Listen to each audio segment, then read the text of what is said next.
The gospel was being preached and understood in probably at least 30 languages, maybe more, maybe 100 languages. So was that an amazing accomplishment? A 7,000-mile long church built with about 30 million Christians in thousands of churches.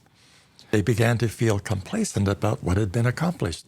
If the Roman Empire acknowledges Christianity, the Roman Empire is the most important part of the earth, people will begin to come from everywhere to trade in the Roman Empire, and they'll pick up the gospel and take it home with them. We don't need to send our sons and daughters and grandsons and granddaughters out on dangerous missions where they might never come back. So with the end of the persecution, they came thronging into the churches, but they weren't born again. They were nominal Christians, cultural Christians. They invented the creeds, and I explained how the creeds were so important.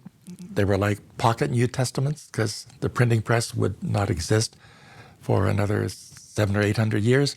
And Christians memorized the creeds. But the Great Commission is left out. The creed says on the third day, Jesus rose again from the dead, and then it jumps straight to the ascension.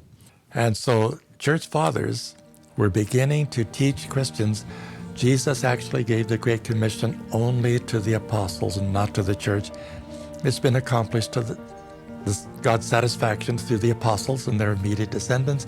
It's not on our shoulders anymore. So the Great Commission begins in Genesis 12 and is reaffirmed 4 more times in Genesis alone. He said, your descendants will be like the dust of the earth, and you will spread out. All peoples on earth will be blessed through you and your offspring. So you're going to spread out, and God said how far? To the west, to the east, to the north, and to the south. And all peoples on earth will be blessed through you and your offspring, not as you cloister in one part of the earth, but as I spread you out everywhere. On the third day, he rose again from the dead. Then he commissioned his church, beginning with the apostles, to proclaim repentance and forgiveness of sins to all peoples on earth. After that, he ascended into heaven.